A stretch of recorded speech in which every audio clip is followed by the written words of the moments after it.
Let's get on with the auction today. 235, 240. Every year, tens of thousands of properties are sold at auction. Meredith's bidder, well done. From modest 2-up, 2-downs to waterfront mansions.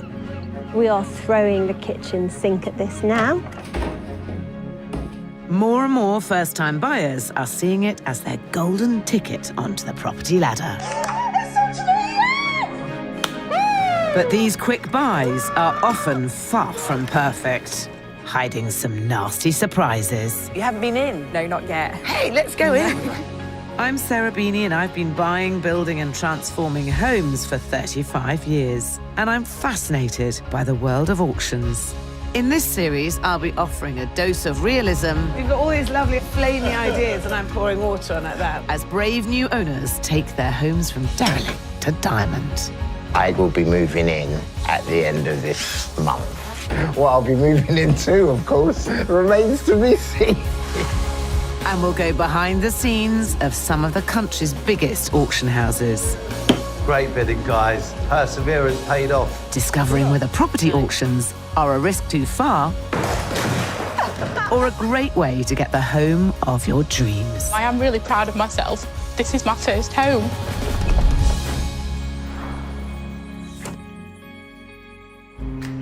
This week, two couples who've spent more than they planned at auction take on the restoration work themselves. A £1 million purchase hides a shocking surprise.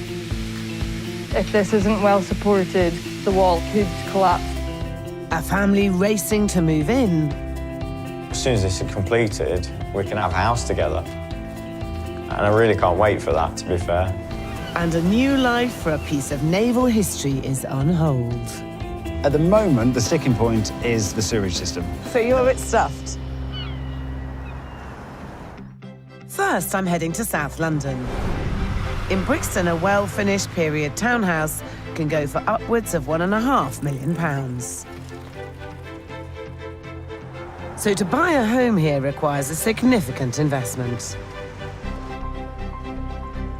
Which is what consultant Christy and accountant Matt did when they bought this 1870s Victorian terrace. We met travelling when we were 23. When we came back from Australia, we were living apart for quite a few years, but then we decided it just made so much more sense to just move in together. After losing out on like 4 houses, we were like, okay, we've got to try something different because this just isn't working. We're getting blown out of the water every time. Yeah. That's when we started looking at auctions. In the auction catalogue, they found this. A 7-bed, 2-bathroom home with an auction guide price of £750,000. There was 4 open house viewings for this property before it went to auction. I was texting Matt, like, you have to come see this, you have to come see this. Full of original features, Christy and Matt instantly fell in love with the property. Auction day. I don't think I'll ever forget that day in my life. Matt was at the computer, ready to go. And it's just a button, it's like bid, it's like confirm, yes, and then it would like pop up again. It's like, you've been outbid. It went right up to our maximum. And then Matt was like, do we go once more? And I was like, yes. I pressed it. And then I stepped back and then he was like, going, gone. And then I was literally just there, like, I couldn't even speak. I was like, I cannot believe that's just happened. To cover their £1,010,000 winning bid, the couple have had to spend all their £400,000 savings and take on a huge mortgage. And then we looked around and we were like, oh, there's a lot of work to do here. With no money left for renovating, they need to do all the work themselves. This project could take Christy and Matt years to complete. Spread across 4 floors, every room is in need of extensive refurbishment. Their plan is to start at the top of the house so they have somewhere finished to live as they work their way down. In the loft, the previous builders had cut through supporting beams, leaving the building structurally unsound. The beams have started twisting because they were struggling to hold the weight. Repairing the damaged roof trusses, replacing the windows and fitting steels in the floor has already taken the couple several weeks to complete. Progress has been slow, and with their only funds coming from whatever's left over each month, they're wondering how to move the project forward to save them living in the middle of a building site any longer than necessary. We moved in on the 27th of November, and I cannot describe how cold it was in this house. There's no heating anywhere. Oh, gosh. Okay. One day I came into the kitchen, and to my absolute horror and surprise, there was a fox on my kitchen counter, and we were like death staring each other, and he was like, "You're in my kitchen," and I was like, "You're in my kitchen." But yeah, he just mugged me off, and then after about half an hour, ran out the front door. So the fox can't really tell whether it's the garden or not inside. Hopefully, when it's modernised, they'll be able to. They'll be able to feel the difference. Yeah. With little renovation experience, they have big ambitions to completely restore this Victorian gem that's gone to rack and ruin. Christy's quite into designing, and I quite like doing things with my hands. But you haven't got any money left for the renovation. You're basically spending. It's pay as you go. Pay as you go. I love it. It's pay as you go. So other things that you just go, well, we can't do that till next month because we haven't got the money. Yeah, exactly. How much have you spent so far? 14,000 so far. Gosh, only 14,000. On renovations, yes, because obviously we've done 95% of the work ourselves. So you really, literally are doing everything. We are yourself? literally doing everything, yeah. Everything. Yeah. Most of their time has been spent stripping the walls back to brick and carrying out emergency repairs in the loft. But Christy and Matt aren't sure what to do next. Gosh, it's a big space up here, isn't it? So what are you going to do with this space? I was maybe going to ask for your expertise on what to do. We've been toying with the idea of a sort of games room, maybe an office. At the moment, I would do nothing if you don't know what you want to do with it, because I don't think you'll use it as a games room. It's an awfully long way up the stairs. In my opinion, 7 bedrooms and 2 bathrooms is a little bit bedroom heavy. Ideally, you'd have a shower room up here. Okay. So that it would be a guest floor. Whilst you wouldn't necessarily do it at the moment, you probably want to kind of slightly pre-plan the plumbing for that and the wiring. You know, just kind of slightly be thinking, before you seal it all in. Yeah, absolutely. While decisions up here are on hold, fitting a bathroom on the floor below is a priority. This is the bathroom, and as you can see, it's quite small at the moment. Christy and Matt plan to push the existing wall back and create a large walk-in shower. Everything's out at the moment, so moving the wall is not a particularly big job. What's it going to look like? I was thinking about an enclosed shower, which I would love some guidance on, because I'm not sure how to do a lighting where the roof is slanted like this and doing sort of enclosed spaces. So there's a lot of opportunity in a space like this to use shadow light, so you don't see the source of the light. Okay, yeah. So a skirting that goes round the floor, but then it lights the floor rather than you see the source of the light. That would be really good in this kind of room, because it's such a small window. Yeah. And it's quite hard to get enough light in here. Their plan for the first stage in this huge project continues with the renovation of 2 of the bedrooms. This is going to be our bedroom next. What are you planning on doing in here? The plan for here is to keep the fireplace as it is, because it's so stunning. And I think it would be really nice to try and put some of the detailing back in from the Victorian time to suit the room. Okay, so panelling and decorative plasterwork, and just kind of bring a little bit more intrigue into the room. Exactly that. To match the rest of the house, yes. to be honest. Yeah. It's the start of a mammoth challenge to get 2 bedrooms and a bathroom done on a pay-as-you-go budget, working around full-time jobs. This is going to test Christy and Matt to the limit. They took a massive punt when they bought this house, but they put the time in and they put the effort in, and so that means they're not having to put the money in. But only time will tell if that remains to be true. It felt really nice to have someone who knows what they're talking about kind of validate some of the ideas we've got. A lot of reassurance is exactly what sometimes we just feel like we're going a bit rogue. I'm definitely going to take forward thinking about how to future-proof some of the rooms, and also what she said about the lighting in the bathroom. So we're really looking forward to hunkering down and actually achieving quite a lot over the next few months. Coming up, red tape could ruin a family's renovation plans. I'm surprised this is listed. It's of no architectural relevance or historical, I would argue.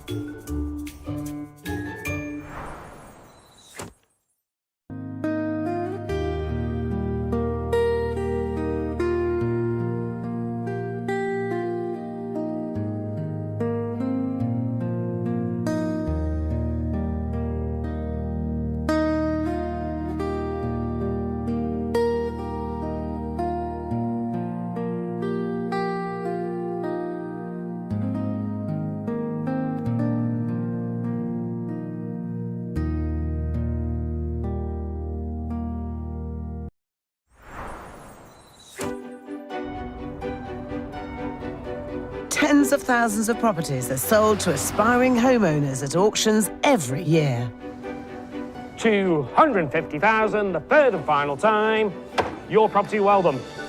And I'm helping some of them as they try to turn their dreams into reality.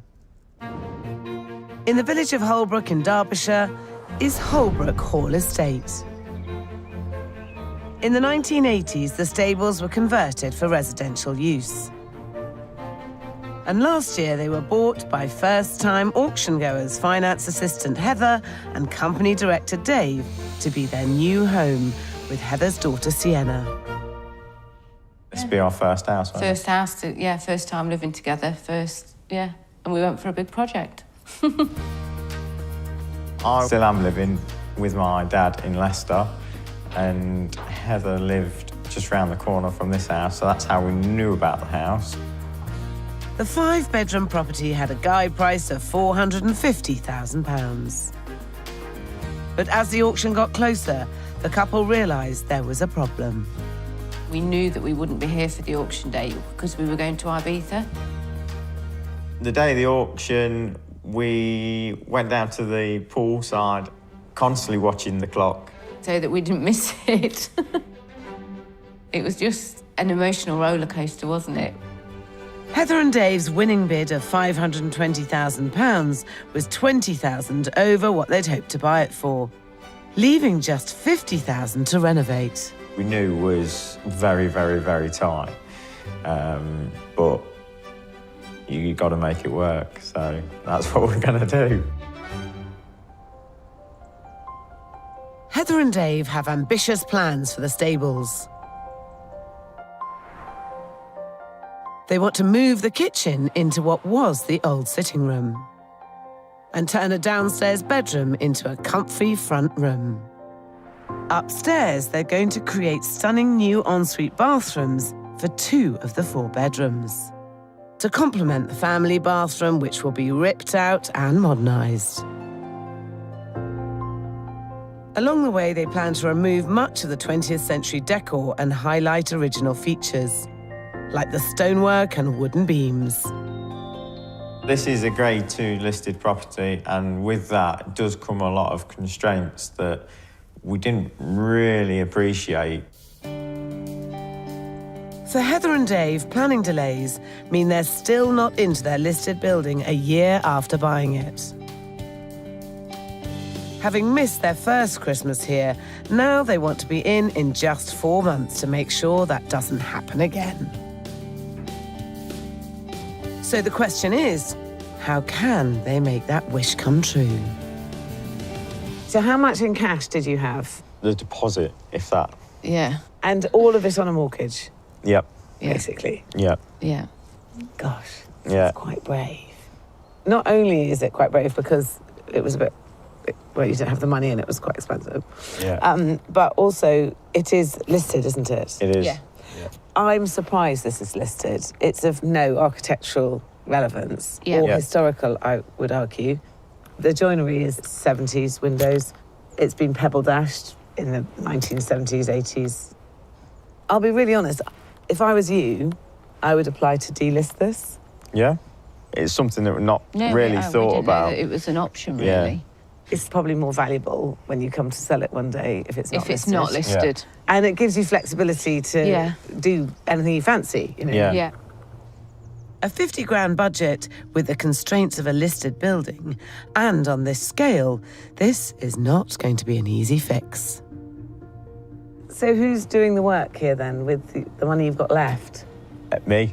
Us. Yeah, us. We've got an electrician, haven't Yeah, we? got an electrician to do the actual wiring up of fuse boards and stuff like that. But Yeah. running cables, I'll be doing that.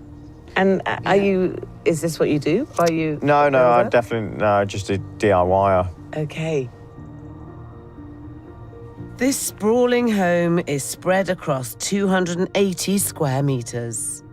Trying to tick off every job before moving in would kiss goodbye to being in by Christmas. I think they need to take a different approach, like focusing on the essentials and moving in ASAP. I think you can get in quicker than you think, and it will be easier once you're here. Easier. Yeah. You want to get in and camp in your building site. Yeah. And just then do the get a minimal feel. amount. Yeah. And then see how you get on.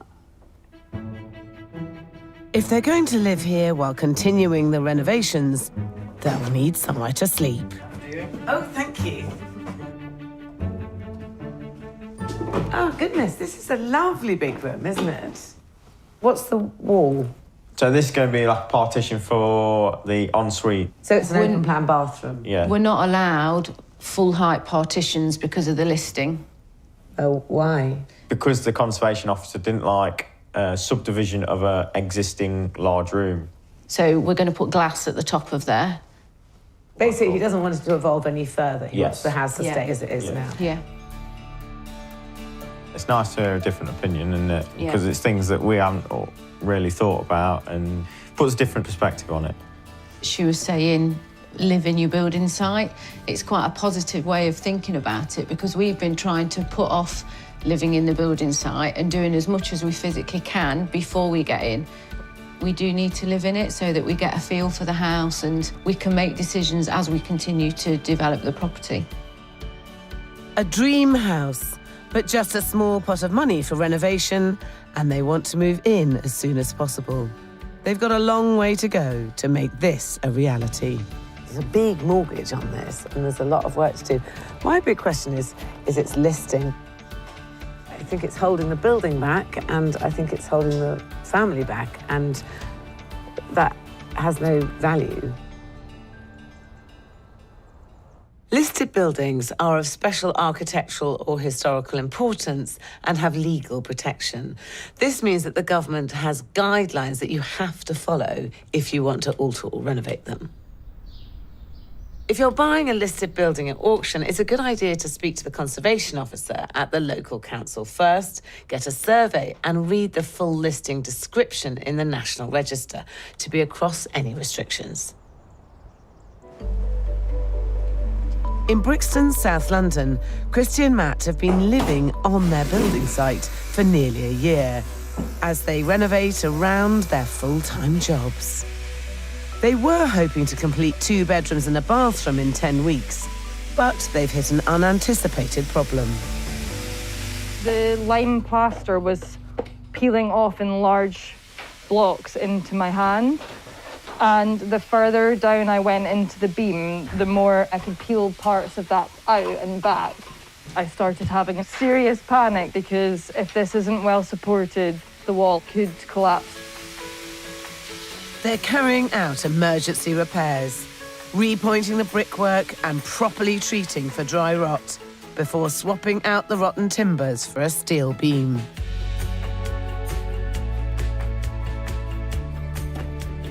Lime mortar will move with the building and prevent cracking, so it's breathable and it's also more eco-friendly, which is a big plus for us.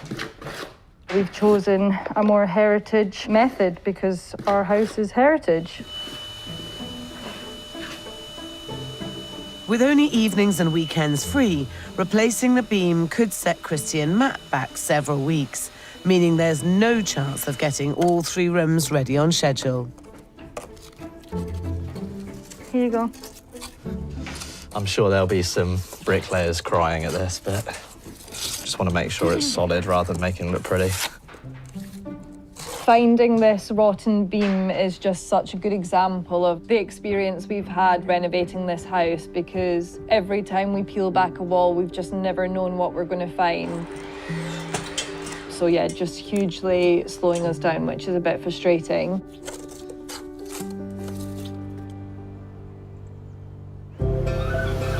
From sea forts to underground bunkers, auctions regularly offer up decommissioned military buildings that attract the most creative of buyers. But they sometimes come with a cautionary tale. 10 miles north of Blackpool and Fleetwood sits this Grade 2 listed former naval radar training station. On its own stretch of beach with panoramic views of Morecambe Bay and the Irish Sea beyond.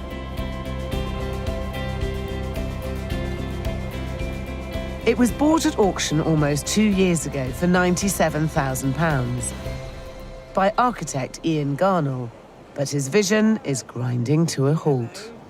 So, this is it? Yeah. I mean, crazy as it is, it's a really iconic building in the most amazing position. I mean, there's only one of it, I'm sure. There's not another one of these in the world. I just couldn't resist, really. Built in 1961, the building served as a base for teaching the latest radar technology. But for the last 2 years, it's been left empty. Something Ian's hoping to change. Do you have any idea what you want to do with it? Yes, so we want to turn it into either a live-work unit or residential apartment, like a one-of-a-kind, like mega flat, where we can have people who enjoy it. And what's the problem with that? At the moment, the sticking point is the sewage system. So it doesn't have a foul connection, and there is no foul in the road around here, so... So you're a bit stuffed? We are a little bit at the moment. In its previous life, any student who needed the loo might have popped over the road to the local hotel. But that won't do for the luxury pad Ian's aiming for. What a view! That is so beautiful. I'm not surprised that you saw it and just thought, I have to have it. Amazing. It blows your way, doesn't it? Yeah.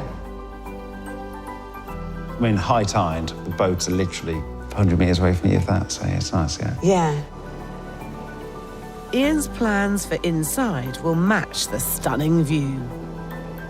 The interior will be divided between a super king-size bedroom with an ensuite on one side and a living room and kitchen on the other. It has so much going for it, but without environmental and planning consent, this building and Ian's dream for it will vanish with the tide. Coming up with a sewage system that gets planning consent could cost Ian thousands of pounds and take months, but there might be an alternative. You could, in the short term or even the long term, use what's called a dry flush loo. Yeah. It looks like a loo, and then when you do your business, it has a bag in it, like a dog poo bag, and then as you press it, the button, it seals it up, and then another bag comes out the top, it sort of goes through, and then those all go through to a container at the bottom, and a bit like a caravan, you have to take that away manually and empty it. How often does this need emptying, and do you have to refill the bags weekly, daily? It depends how often you go. Wow. A dry flush loo could be a solution, but because of the building's listed status, everything will need to be carefully discussed with the conservation officer, as well as building regs and the planning department. Can I ask you an honest question?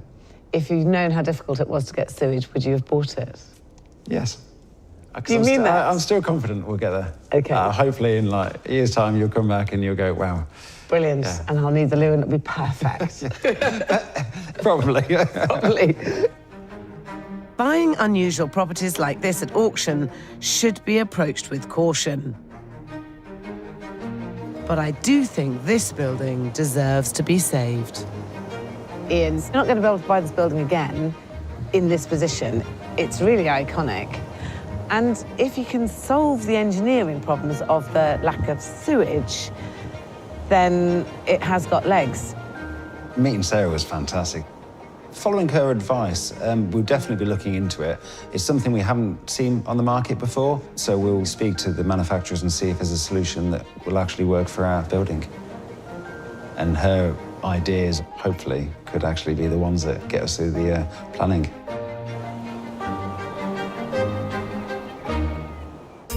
Coming up, Basically, the window's too big. Heather and Dave's stable reno runs into problems.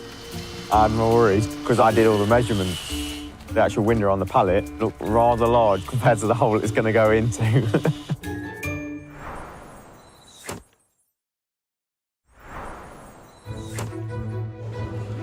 It has never been easier to buy at auction. Not letting this one go. 306. Thank you. Last year, more than 30,000 auctions were live streamed or held online. 320 twice. Shut up. Third and final time at 320. Congratulations, well done.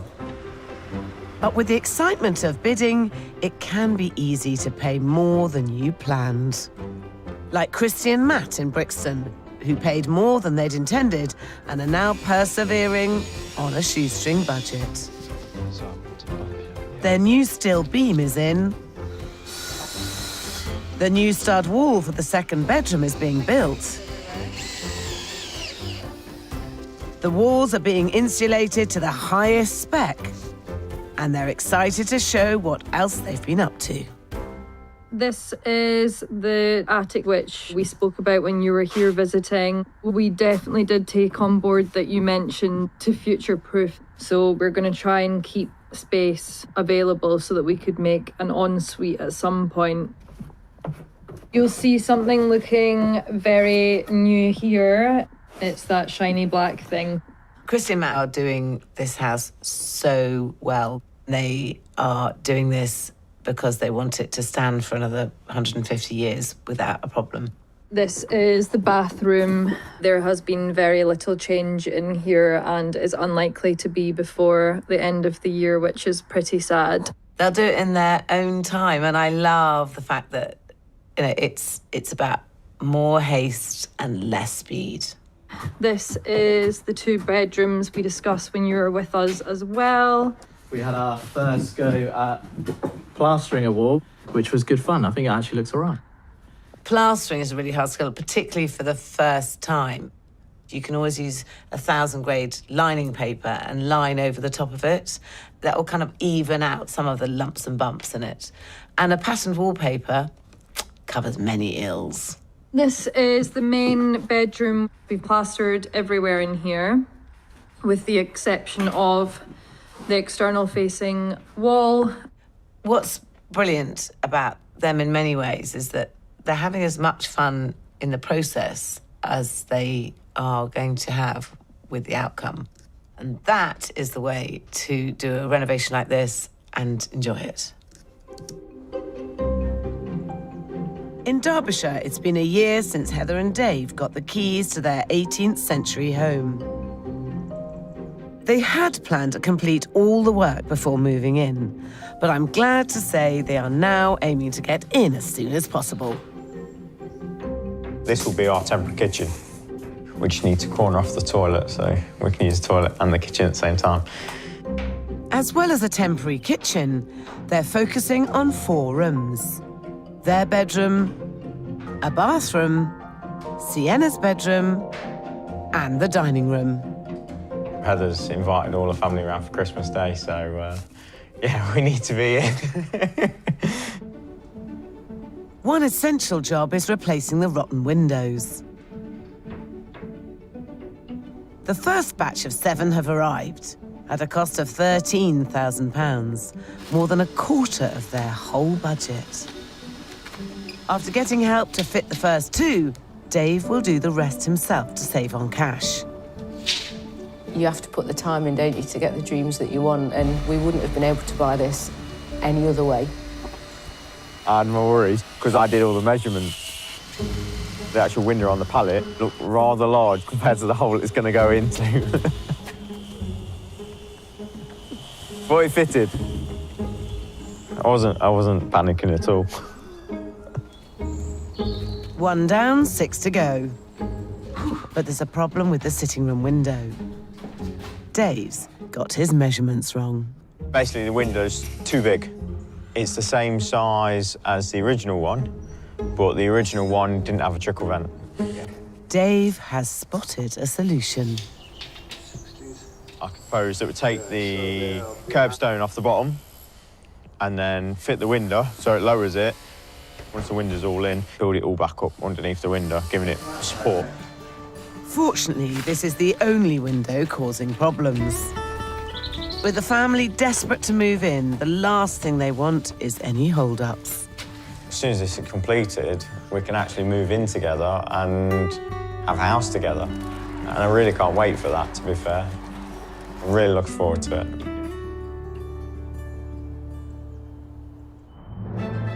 More of us than ever are choosing to buy and sell at auction. 98, thank you, 99. But the auction house has always been a destination for property investors. Round me up to 100, somebody, please.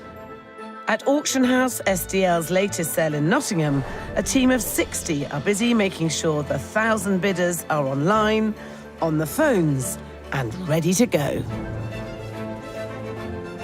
It's going to go. That's all yours. It's your property. Congratulations. Well done. Today's catalogue, worth an estimated £20 million, has grabbed the attention of developers across the country. You watch it live. When you want to bid, tell me and I'll put my hand up on your behalf. They're all looking to buy. 160. Yeah, 165. 165 on the telephone. But only if the price is right and there's a profit to be made. 175 online. 175. 180. Yeah, it's just too much for what it is. One more. Yes or no?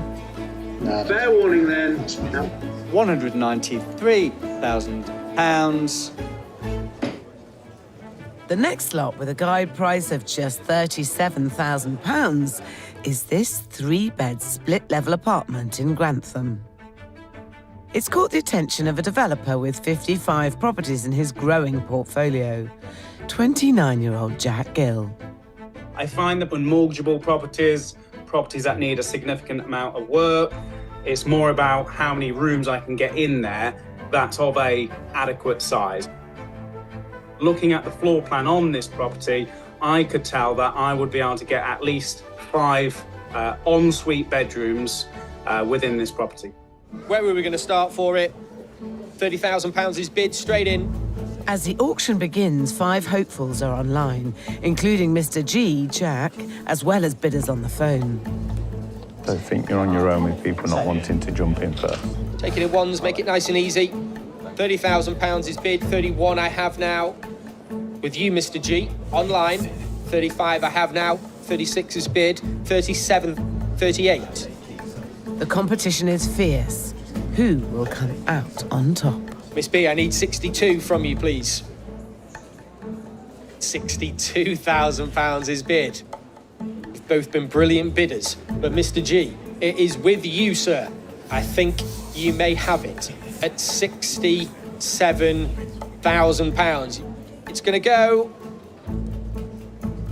It goes to you, Mr. G. Well bid, sir. And congratulations. At £67,000, Jack bagged the house for 23 grand less than his ceiling price. And after getting the keys, work on his 56th property is progressing well. Around 9 years ago, I actually saw an advert, it was on Facebook, just about a course to sort of get involved or get started in property. And I attended it, I put my all into it, and the rest was history. So, does Jack still think his latest auction buy is another good investment? There's a lot of work to be done here, but it's nothing that I would shy away from. It's in the town centre location of Grantham. It'll be affordable living, and by the time I'm finished with it, it'll be a fantastic property. It's been 7 weeks since I first met Heather and Dave. Right, cup of teas first. Priorities. Yeah. They're ticking off the jobs so they can move in as soon as possible. They fitted more windows. The temporary kitchen and toilet are done. Sienna's room is shaping up nicely. My favourite bit about it is the bird mural. I'm very excited about it. And they're keen to share how far they've come on. Let's see how they're getting on. The bathroom has had lots and lots of progress. We've now got the sink, the basin and the tap is in, and as if by magic, we actually have water. I think for Heather and Dave, the important thing was to get finished enough this house so that they can get in and live together. And that is the priority. So a bathroom, that's one thing. As it stands, we're not going down the delisting route because we've gone down all the correct avenues to be able to carry out the works that we wanted and got all the planning permission. Personally, I think it would be worth investigating because it might be fine at the moment, but the next thing that they want to do, they're going to have to go through the whole process again. They've made some good progress. They are going to be getting in there. It's not far away. They just need to push over the finishing line. Coming up. We'll just cut that off and hopefully it will slot in. Has the risk of overspending at auction paid off? See how it fits? We're getting closer.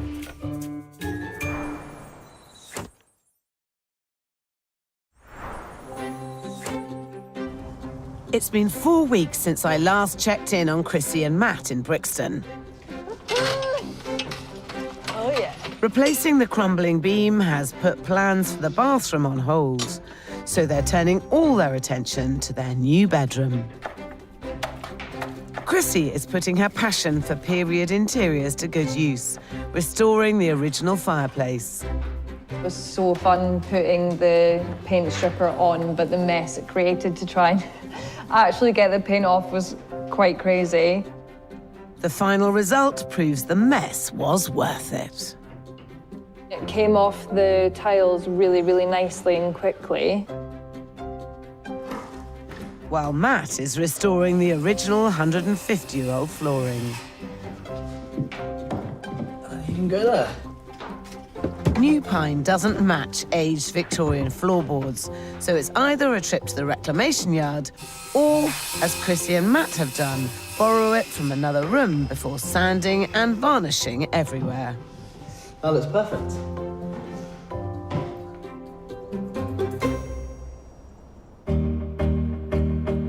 In Holbrook, Heather and Dave are also putting the finishing touches to their rooms, with just a few days left before they move in. I've given notice on my rental accommodation, so the ultimate deadline is for me moving out to be able to get me and Sienna moved in. Dave's working hard to get their dining room finished so they have somewhere to eat together. We're getting closer. There's light at the end of the tunnel. We're very, very, very close to getting there. There's a method in me madness. Much better. Sienna, myself and Dave are all just as excited as each other, so we're really looking forward to it. While the prospect of moving in is getting closer for Heather and Dave, in Brixton, Chrissy and Matt are celebrating their own milestone. 10 weeks ago, they'd already faced delays caused by emergency repairs to the roof. Unfortunately, the delays kept coming. If this isn't well supported, the wall could collapse. Working evenings and weekends on their pay-as-you-earn budget, they've struggled to complete stage 1 of their project on schedule. But now one key room in this long-term renovation is finally finished. And it looks great. We feel absolutely delighted. Everywhere else is a building site, so it's really nice to have somewhere that feels calm and an escape. The original floorboards and fireplace have been lovingly restored. Traditional style sash windows fitted and Victorian panelling installed. But they haven't just decorated. They've repaired and replaced walls, insulated and plastered it all themselves. We have faced so many unexpected challenges throughout the journey that we've had, so having somewhere at the end of it that's showing a little bit of how the rest of the house is going to look is really, really motivating. A bit of an oasis, isn't it, to try and get away from the carnage from the rest of the house. With minimal funds, the couple are years away from completing this renovation. We've been spending on average about £2,000 a month. And I think we've now spent about 22. I don't know if it looks like we've spent a lot, but but we've learned so much and we're quicker. Yeah, we are quicker. But no matter how long it takes, it's clear Chrissy and Matt are loving the process.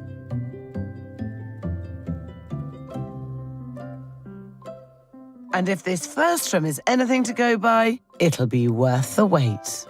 You have to be a bit delusional if you take on a renovation, otherwise you won't get through it.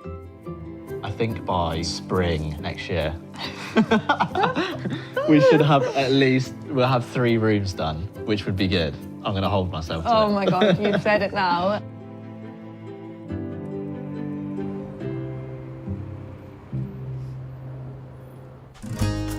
Unlike Chrissy and Matt, Heather and Dave in Derbyshire were more reluctant to move into an unfinished home.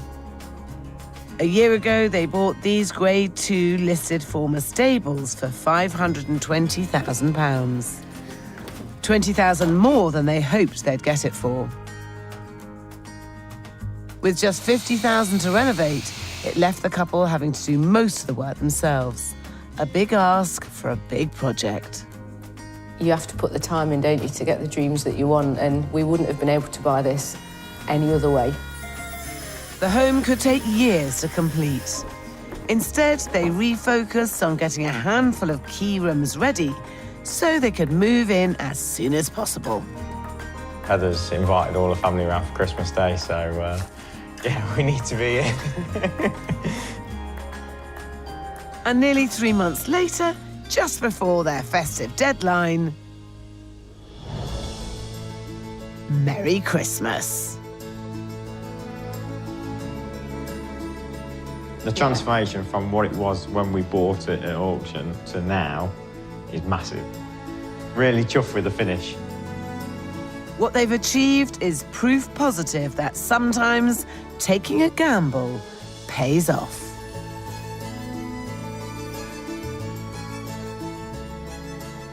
It's come out better than expected. Now we've managed to expose the beam, it really brings a bit of a character to the room.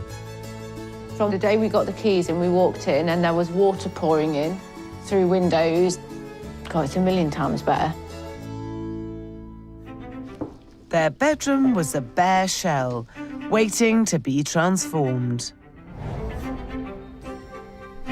What they've created is a beautiful, inviting space.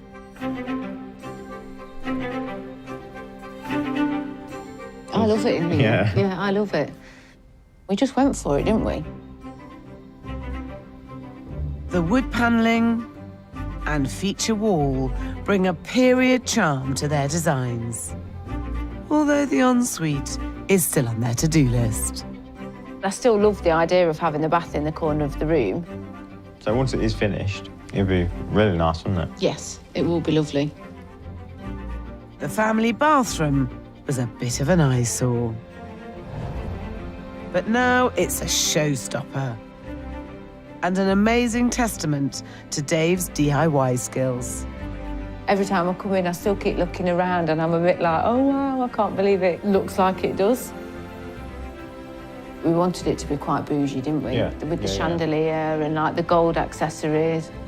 I can't wait to get in the shower. Or the bath for that matter. The other vital room upstairs was Sienna's bedroom. It's bold and beautiful. But what's the verdict from its new occupant? I'm actually sleeping in it tonight and I'm just very excited. I just love my bedroom so much.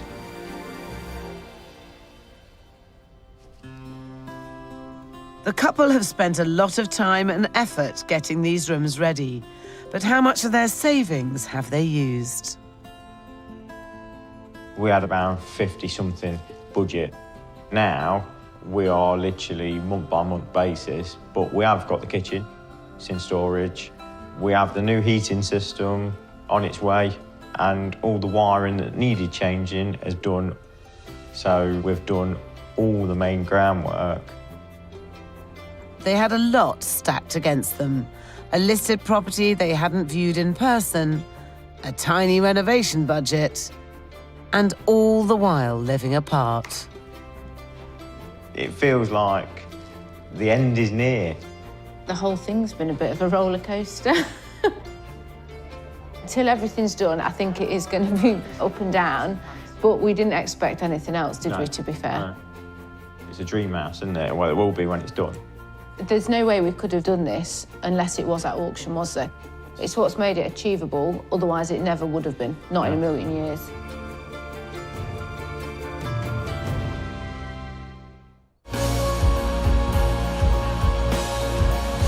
House before wedding. One couple are putting everything on the line. A new series of Location starts next Wednesday at 8.